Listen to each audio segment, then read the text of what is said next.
In 1979, the FBI launched a vast electronic surveillance operation at one criminal in particular, Alan Dorfman. Alan Dorfman was the man that got things done, the power broker. Alan Dorfman wasn't a mafioso.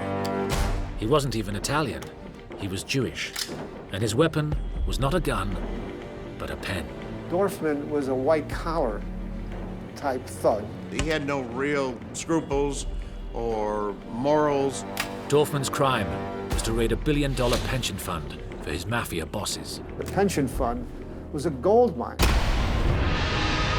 As the mafia's banker, he financed their huge casinos in Las Vegas. He was a very powerful associate because he made money for it. Dorfman was close to the mafia's heart and in the crosshairs of the FBI.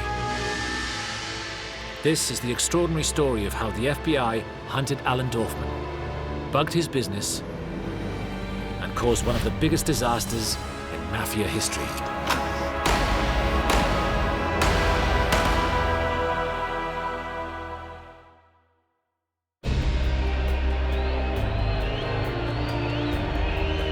Alan Dorfman need not have been a mobster. After the Second World War, he returned to America a decorated Marine.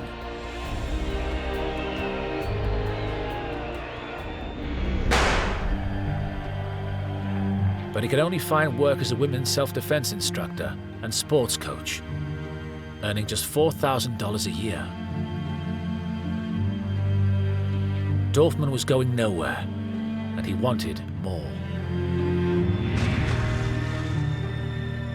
Luckily, he was close to one influential person who could fix him up: his stepfather. Paul Red Dorfman was a tough, old-school Chicago mobster.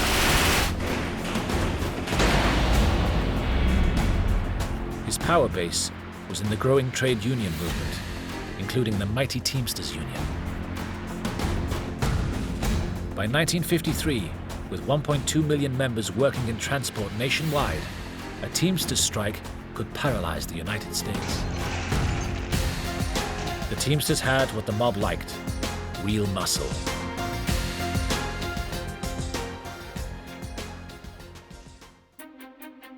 An ambitious Teamsters official, Jimmy Hoffa, wanted to become president at the top of the powerful union. Red Dorfman agreed to help. There was a lot of intelligence information that Hoffa had made accommodations with organized crime in order to rise to the power that he developed. In return for supporting Hoffa, Red Dorfman wanted something back: a job for his son, running the Teamsters' lucrative insurance business. No matter that Alan Dorfman had no financial qualifications or insurance experience, he didn't even have an office. Such was the power of the mob that Dorfman's hastily set up insurance agency got the contract.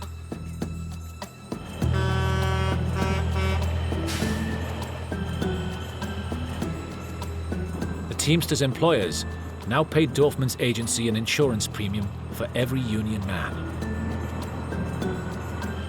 And so, for new insurance executive Alan Dorfman, the good times began to roll.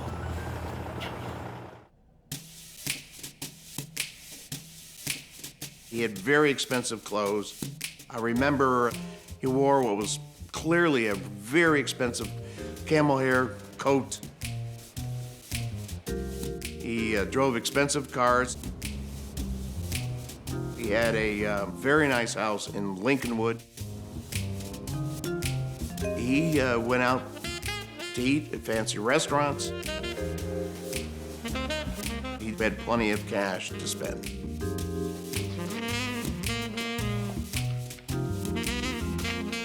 The deal worked out well for both sides. Over the next 10 years, Alan Dorfman became a millionaire. And mob-backed Jimmy Hoffa rose fast in the Teamsters Union. But there was a cloud on the horizon.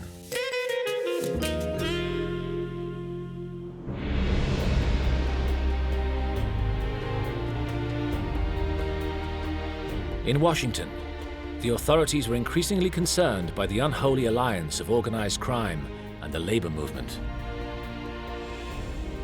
In 1957, the United States Senate McClellan Committee began investigating union officials and mob associates.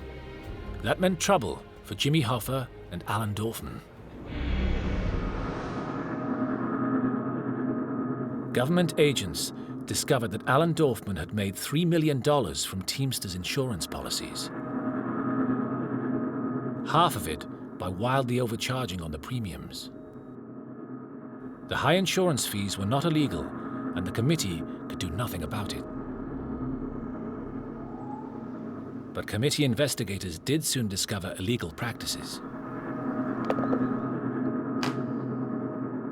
Dorfman had siphoned off over $330,000 in cash from his company for unspecified expenses, and Hoffa had been lent cash that was never returned.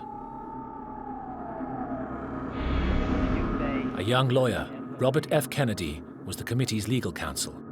He asked Hoffa to explain himself. Did you borrow all this money on the same day, and you don't know what it was for?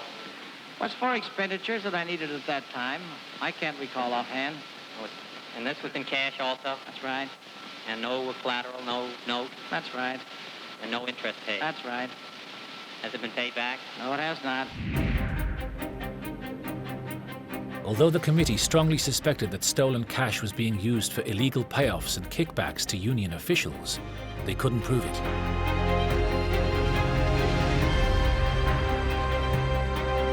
That left Hoffa and Dorfman at liberty to exploit the wealthy Teamsters union on an unprecedented scale.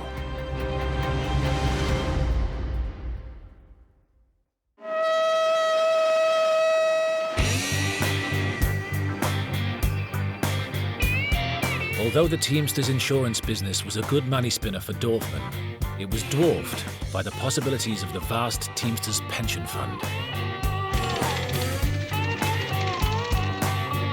Millions of dollars in workers' contributions poured in every month.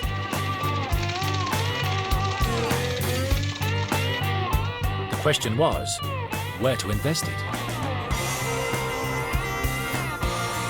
Other funds invested prudently, spreading risk, but Alan Dorfman helped Hoffa pour tens of millions of dollars of Teamsters loans into just one client's pocket, the mob. Teamsters especially, the pension fund, was a gold mine. It was the goose that laid the golden egg. The Central States Pension Fund earned the nickname the Mafia Bank. And what did the gangsters do with all these millions?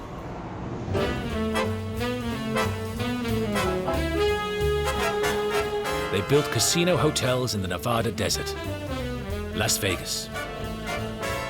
The first casino out here, the Flamingo Hotel, was built by the mob.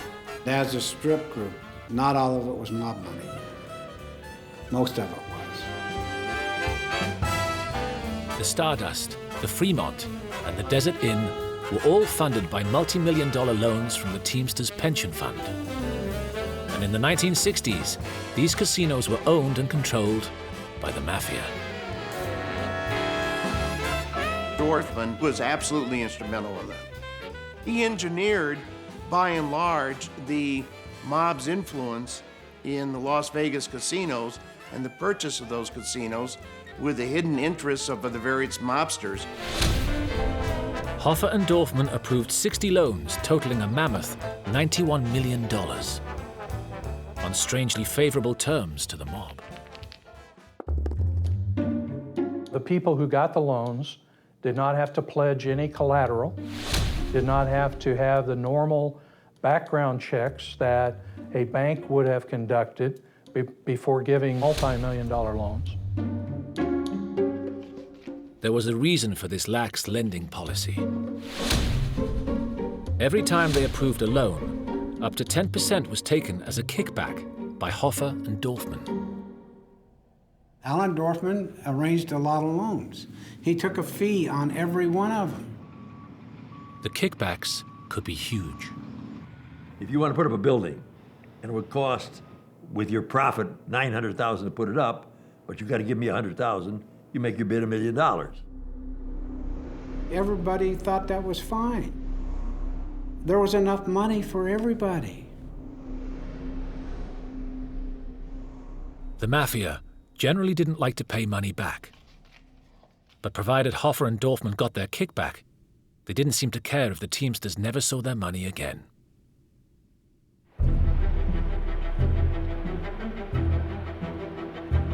Dorfman and Hoffa were riding high, but 1961 saw in a new government and the return of an old enemy. Robert Kennedy was appointed U.S. Attorney General. As the top law enforcement officer in America, Kennedy's stated goal was to break the grip of organized crime. He set about radically changing the Department of Justice and the FBI. Kennedy launched a new kind of investigative unit, a Department of Justice strike force aimed at union corruption. And Kennedy dramatically increased the number of lawyers in the organized crime and racketeering section from 17 to 63.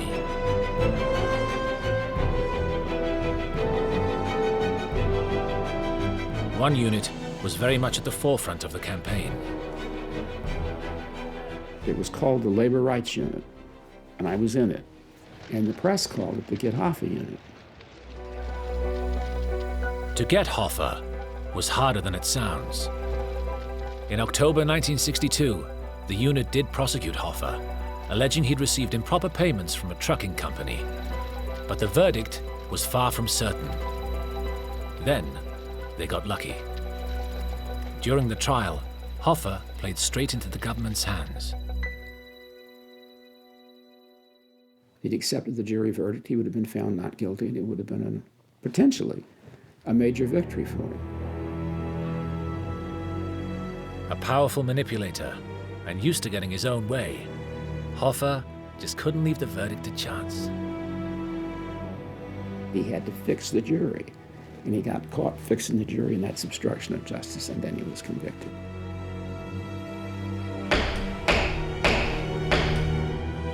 A maximum 1-year sentence suddenly grew a whole lot bigger. Hoffa's mob-style jewelry tampering had backfired badly.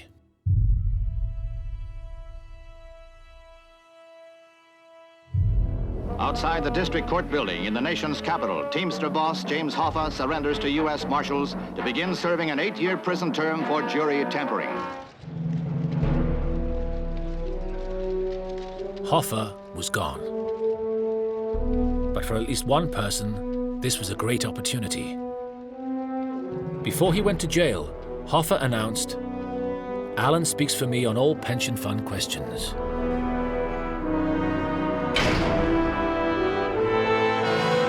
In those few words, the one-time sports coach was made one of the United States' most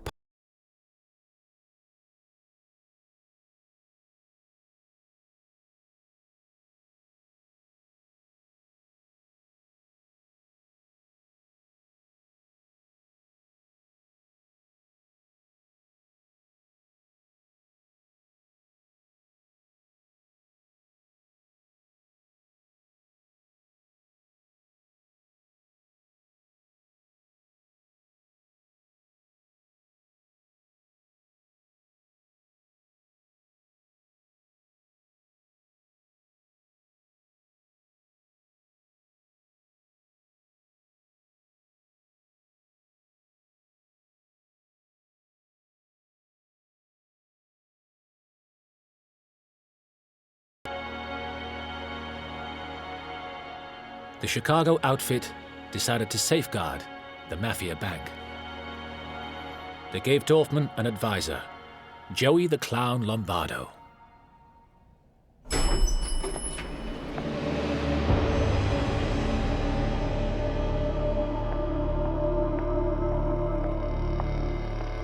The outfit did not trust Alan Dorfman and therefore placed Lombardo in the position that he had, which was an overseer.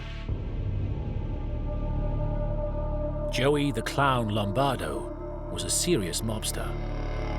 He may have earned his name joking around, but he was a shrewd businessman and a killer. I don't think Lombardo respected anyone. I think he had a grudging respect for Dorfman for what he could do. But Joe Lombardo liked Joe Lombardo, and that was about the extent of the people he liked. It was Lombardo who oversaw the Las Vegas casinos. And now, although he had no official position, guided Alan Dorfman at the Teamsters Pension Fund.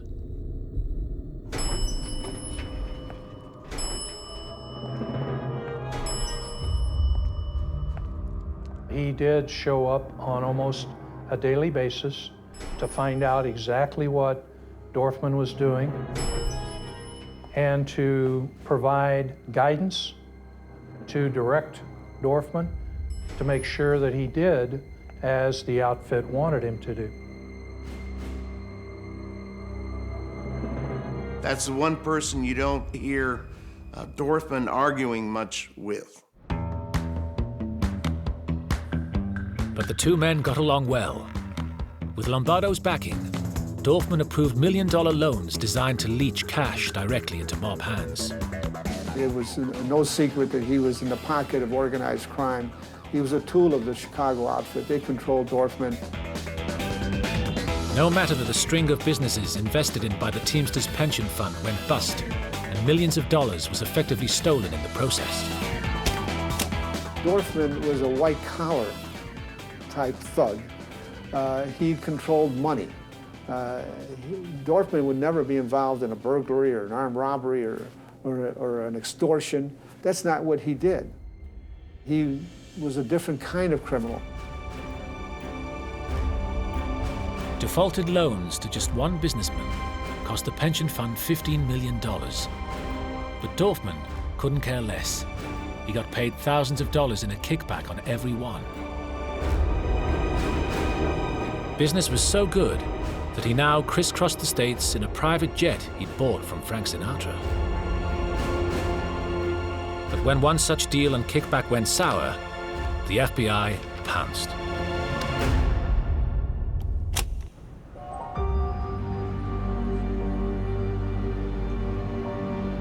In October 1972, the court in Chicago heard how businessman Leo Horvath had applied for a Teamsters loan of $1.5 million. He had personally paid Dorfman a $55,000 kickback in cash. 2 days later, Dorfman approved the loan. At last, this scam was exposed, and Dorfman was found guilty. It seemed the Mafia's banker was in real trouble.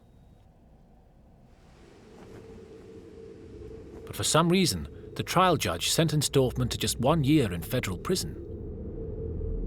Far from being a killer blow to his career, it hardly even broke his stride. In the 1972 fraud conviction, didn't rat on anyone, which probably enhanced his reputation with the mob at that time. And he did his thing and came out and kept on going.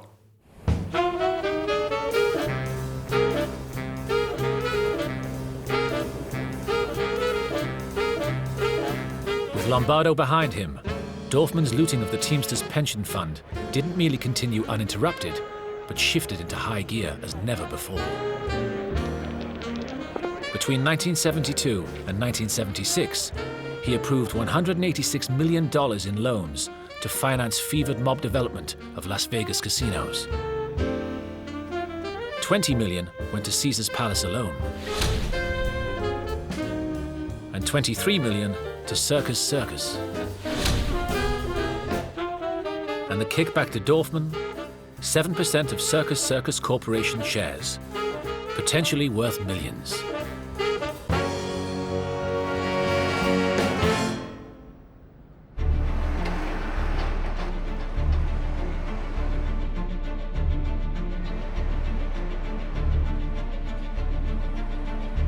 But the FBI hadn't given up the hunt for Dorfman.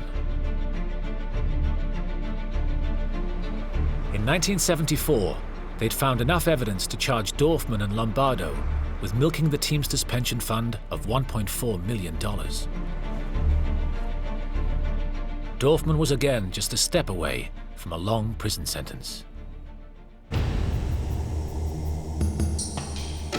Key witness for the prosecution was businessman Daniel Seifert, who had been talking to the feds. If Seifert testified, Lombardo and Dorfman were both going down. The Mafia didn't hesitate to protect their biggest source of ready cash. They had no hesitation eliminating witnesses if it would keep them out of court.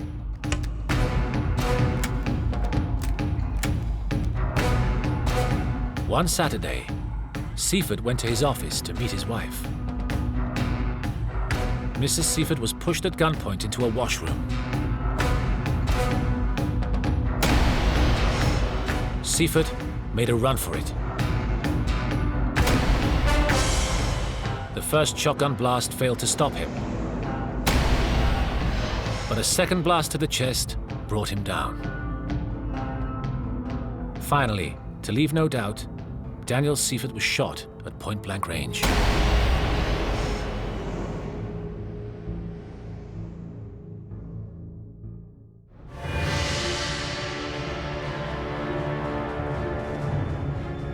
As Seifert fell, so did the court case. Lombardo and Dorfman walked free again.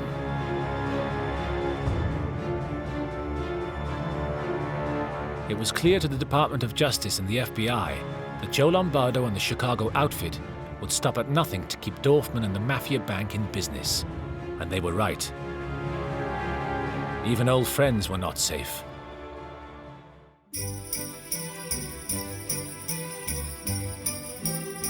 On the 23rd of December, 1971, Jimmy Hoffa had been given an early Christmas present. A pardon from President Nixon. But although released from prison, Hoffa also wanted something else, his old job back. I have never sold a work around.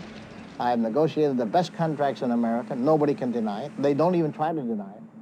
I've got eyeglasses, teeth, pension funds, conditions, and the highest wages in the whole world for our people.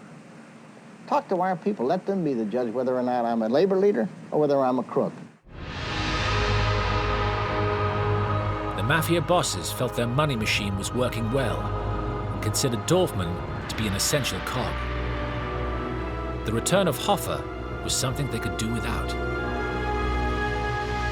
Hoffa now rounded angrily on the mob. He spoke openly in the papers and on radio and television about exposing mob corruption and getting the mob out of the Teamsters Union. He even threatened to stop the Mafia from using the pension fund. Jimmy Hoffa sincerely thought of himself as a tough guy.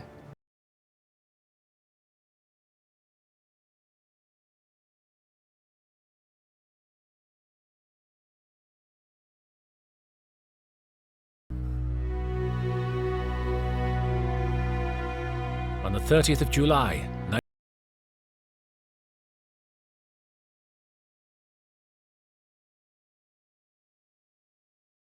Fashionable Red Fox restaurant in a Detroit suburb. He waited there in vain.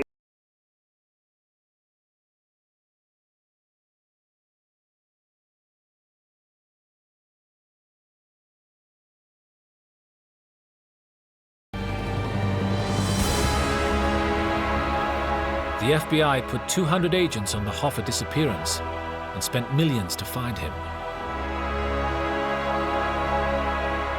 To this day, his body has never been found.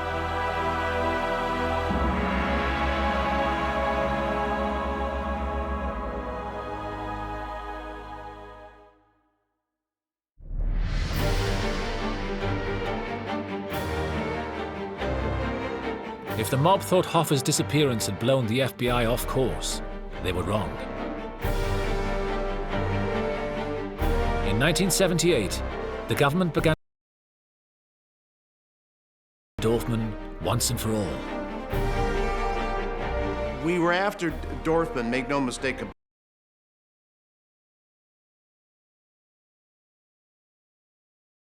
Pension fund. Stopping Dorfman would not only cut off the Mafia's money supply, more than that, throughout the US. If we penetrated Dorfman and his contacts, we could get to other aspects of his association, which would include the mob, which would include the Teamsters, and as it turned out, high-ranking government officials. The FBI realized that snaring Dorfman was not going to be quick or easy. To have any chance of success, they would have to use surreptitious electronic surveillance far more extensively than ever before. The plan was to record all Dorfman's phone conversations with his associates in the hope that they would incriminate themselves. That was a tremendous manpower drain, and it was really a fight to get the FBI at that time to agree to put that many people in the case. FBI chiefs worried that penetrating Dorfman was looking just too expensive. They were concerned as to how long it would continue, which was fairly perceptive on their part because we intended to continue it as long as we could. Another obstacle was that just tapping Dorfman's phone calls was far from straightforward. Each call that came in on a separate line could have been transferred to Alan Dorfman in his office. And therefore, we could not simply tap one line. We had to tap all lines going into that office. The problem was that for wiretap evidence to be admissible at trial, they would need a court warrant for each individual line. We were going to be forced to request the ability to tap into approximately 15 or 16 telephone lines.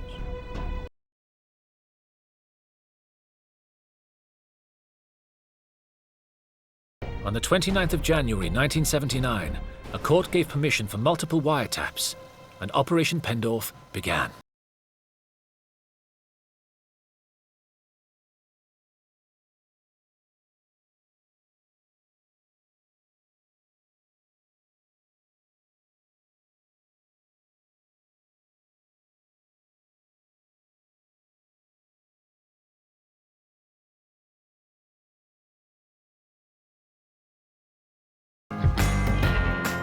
On that very first day, they heard Dorfman brokering a $90 million deal for the mob concerning the Aladdin Casino Hotel, Las Vegas.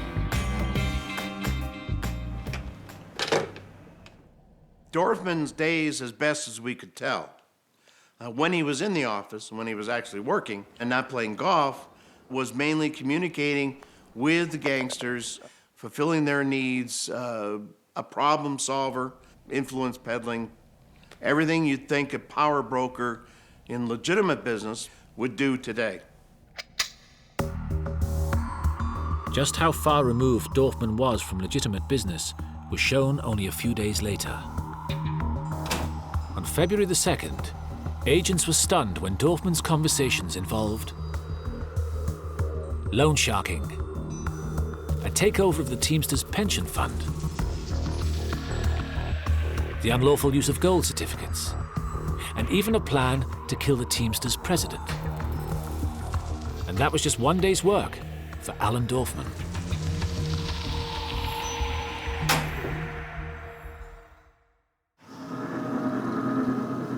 Over the next 6 months, the FBI monitored 112,000 phone calls, recorded over 3,500, and focused on nearly 1,000 conversations. But it wasn't enough. The FBI needed to hear all of Dorfman's business conversations, not just when he was on the phone. To do that, they would have to bug his office. The information that we developed on the telephones led us to have sufficient probable cause to ask the courts for the ability to put a microphone in his office. But installing a secret microphone infringes a citizen's right to privacy. Getting court approval for this would be even more difficult. Everyone was a little bit more skittish about that because the expectation of privacy was of considerable concern. So it was often much more difficult to get a bug because you had to show more to satisfy the officials in Washington that this was something that should be done. Doug Roller won the argument in Washington and persuaded a federal judge to grant the warrant.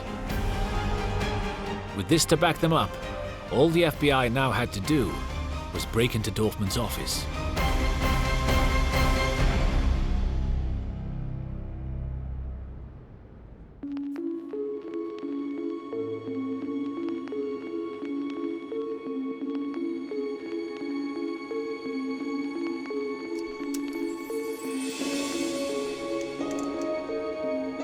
We entered Dorfman's office surreptitiously late at night because we had an informant who worked for Alan Dorfman's office. We simply had my informant rent a parking place under the building, and we drove into the underground parking, and went up into the building and went into the office. Agents made 7 night raids to plant 2 microphones. Now, rather than his businesslike telephone manner, they got the real Alan Dorfman. But all you get from him, your promises are bullshit. All I know is we ain't got a fucking thing. Now, what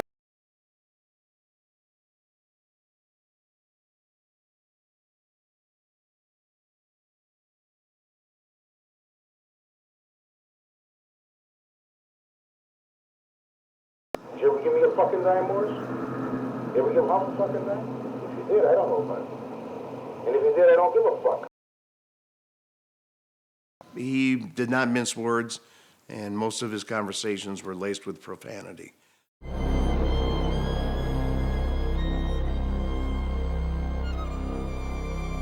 But when the FBI microphones overheard Dorfman's meetings with Joey the Clown Lombardo, the agents heard the usually arrogant loud.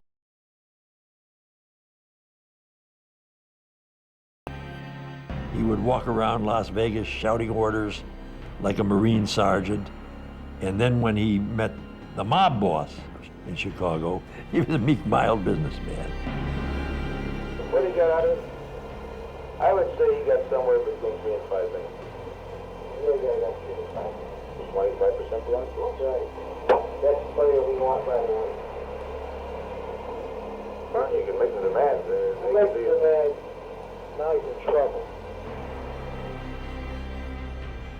Our opinion of Joe Lombardo actually improved as we listened to the conversations. We overheard conversations most mornings where they were reading the Wall Street Journal, they were discussing the articles, and really there was no difference in the understanding of the material on the part of Lombardo as compared to Dorfman. But there was a significant difference between Joey Lombardo and Alan Dorfman, as Lombardo clearly revealed on tape in a meeting with Morris Schenker, a Dorfman associate. It's harmless.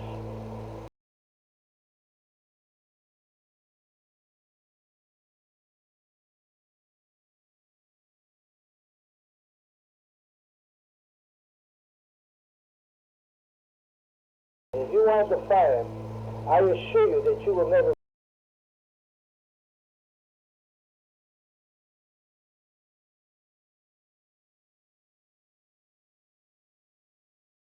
And would stop at nothing to back up their money man, Alan Dorfman.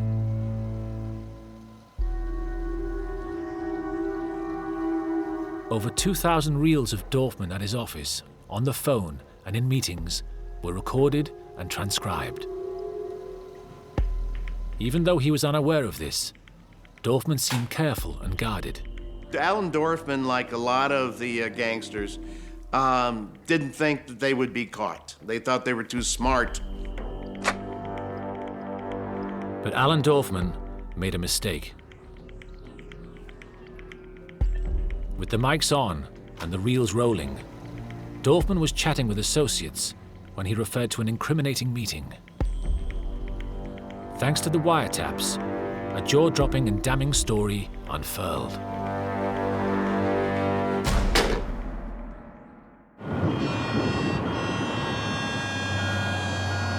Teamsters president, Roy L. Williams, had a problem with a government bill to deregulate the trucking industry.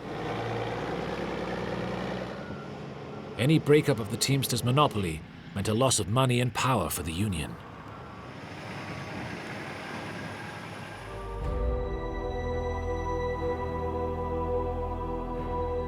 Another person with a problem was Howard W. Cannon, the powerful senator for Nevada. Land developers were eyeing a plot next to his exclusive Las Vegas country club home. The planned 9-story apartment blocks would spoil his view and damage property values. The vacant lot was owned by the Teamsters Central States Pension Fund.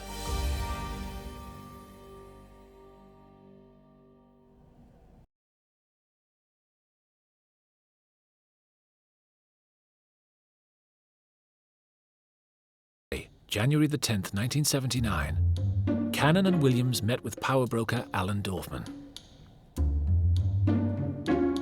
Senator Cannon asked Dorfman whether he might arrange to sell him the 6 acres abutting his fancy home.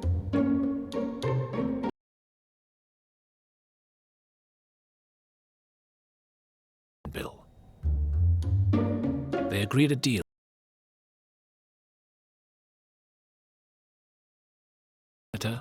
Is a crime.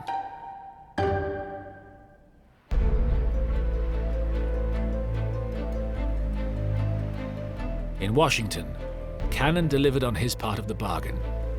As chairman, he steered the trucking bill into his Commerce Committee, where it was delayed and watered down.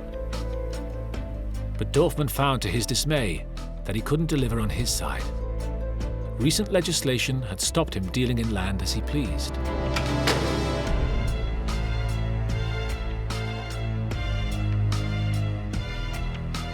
The bugs heard Dorfman vent his frustration. In the bug, Dorfman is going on about, how terrible this was. These guys are pieces of shit.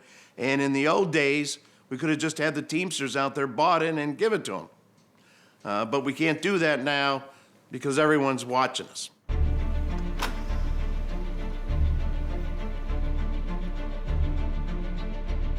A hidden microphone in Dorfman's office on May the 21st, 1979, captured the moment when Senator Cannon called to ask how the land deal was coming along. Embarrassed, Dorfman could only apologize for the delay. After he hung up, Dorfman announced to an associate, "That was Senator Cannon." How's he doing? Huh? We fucked him around like no man has ever been fucked around. He took care of deregulation, didn't he? Hmm? Did he take care of deregulation? Of course, but we ain't fulfilled our commitment to him yet. I'm surprised he still even talks to me. Senator Cannon never did get the real estate he wanted. But the FBI did get what they wanted. An incriminating tape recording.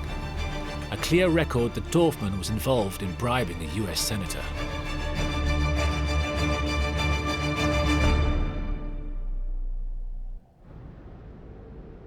At the beginning of 1980, after a record-breaking 13 months, the Chicago strike force went public with Operation Pendorf. The top-secret surveillance had worked. Senator Cannon was quick to defend himself from press accusations of any wrongdoing.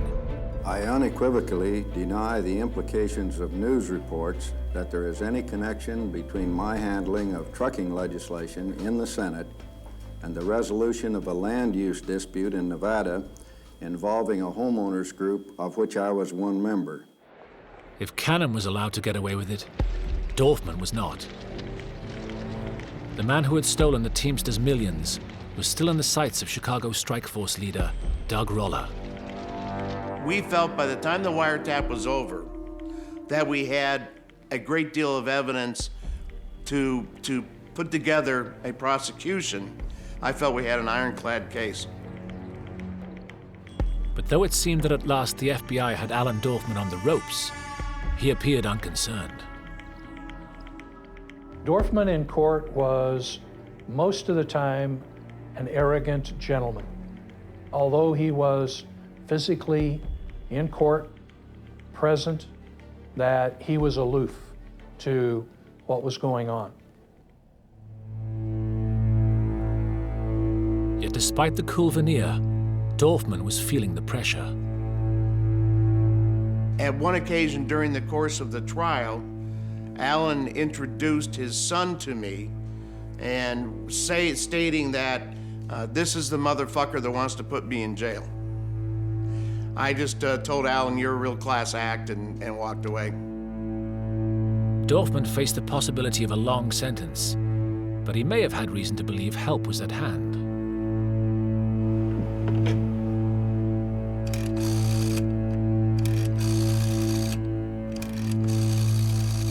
Because Dorfman could rely on more than just his lawyers. To protect their banker, the Mafia were helping the jurors come to a sensible decision.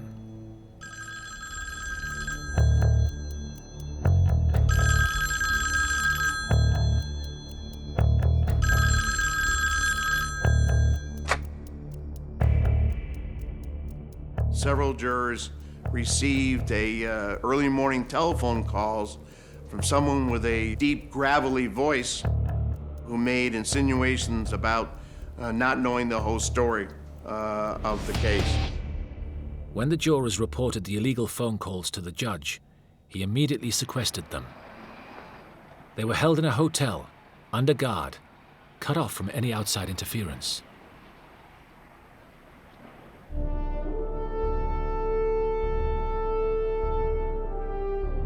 For once, the underworld's attempts at jury tampering failed. Traditional mob methods just didn't work anymore. No shotgun blasts could silence a witness. As the Pendorf tapes were played in court, the battle lines with the Mafia were redrawn. The accused had now become witnesses against themselves. As Dorfman's tape played, profanity, anger, and frustration resounded in court. You know, when this commitment was arranged, Roy, you sat in the same fucking room. You made the same fucking commitment I made. Now, the property's gone. Fuck it. Let it go. But I'll tell you something. I don't give a shit if you have a deregulation shoved up your fucking ass or whatever happens.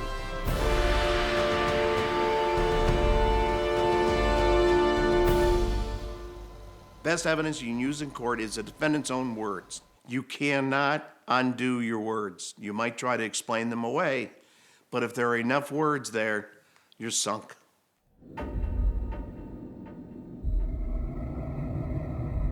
On December the 15th, 1982, Alan Dorfman, charged with conspiring to bribe Senator Howard Cannon, received the jury's verdict.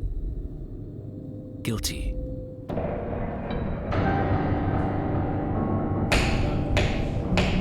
Operation Pendorf had struck its target, and it was a devastating blow.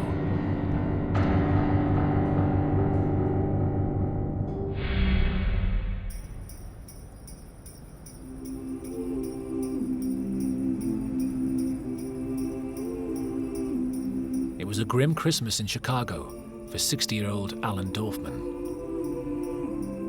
Although he was released on bail, the new year might bring him a 55-year prison sentence. But sentencing was not for 8 weeks. Plenty of time to cut a deal. Facing a prison term would not have been something that Dorfman would have looked forward to. With his high lifestyle, all the accoutrements of the rich that he had would all be taken away in prison. There was now concern at the highest levels of the mob that Dorfman might not be tough enough to accept his fate and would negotiate with the Justice Department to reduce his sentence. There had to be fear that in order to keep his sentence down or to keep from even being put in prison, Alan Dorfman might want to cooperate with the federal government. Aging, out of power, and facing prison. If ever there was a good time for Dorfman to roll over on his mob friends, this was it. The number of secrets that Alan Dorfman could have told us, it just boggled the mind. I believe that he could have helped us to completely cripple Cleveland, Chicago, Kansas City, Las Vegas, and maybe Los Angeles. He knew everything. He heard things he shouldn't be hearing. He's seen things he shouldn't have been seeing. We felt he would be vulnerable to an offer to diminish his prison sentence in return for his cooperation. Never got that far because the mob was thinking the same thing. Suddenly, the man who'd loyally bankrolled the mob for years seemed a dangerous liability. Mob bosses decided to put out a contract on Alan Dorfman.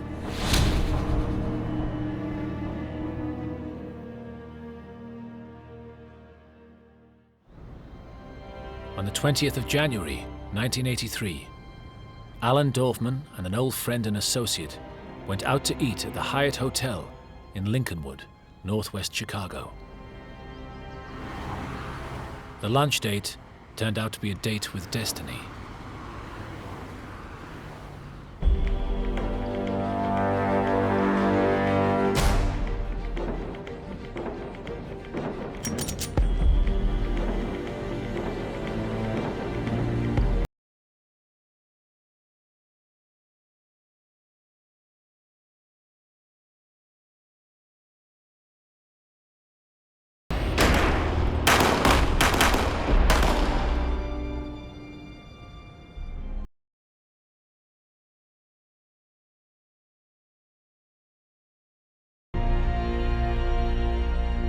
And it's a part and parcel of life in the United States that close association.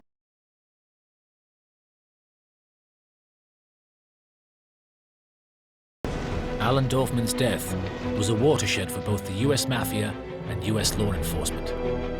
I believe it was one of the largest and perhaps most successful investigations of organized crime undertaken during this period. Without Dorfman, the Mafia's money supply was suddenly cut off. This crippled the mob, and they never recovered. No one replaced Alan Dorfman. No one replaced Alan Dorfman at all. They did not have access to that bank, and it was part of the death knell of that easy money for the mob. Operation Pendorf had also done something else. It had proved the power of mass electronic surveillance and revolutionized the use of bugs and wiretaps. Surreptitious electronic surveillance changed the playing field forever in favor of the government. From now on, over and over again, electronic surveillance of a large number of mob figures and their operations would lead criminals to condemn themselves, in their own words, on tape. There was nowhere to hide, no witnesses to silence. The FBI had at last found a way to break the Mafia.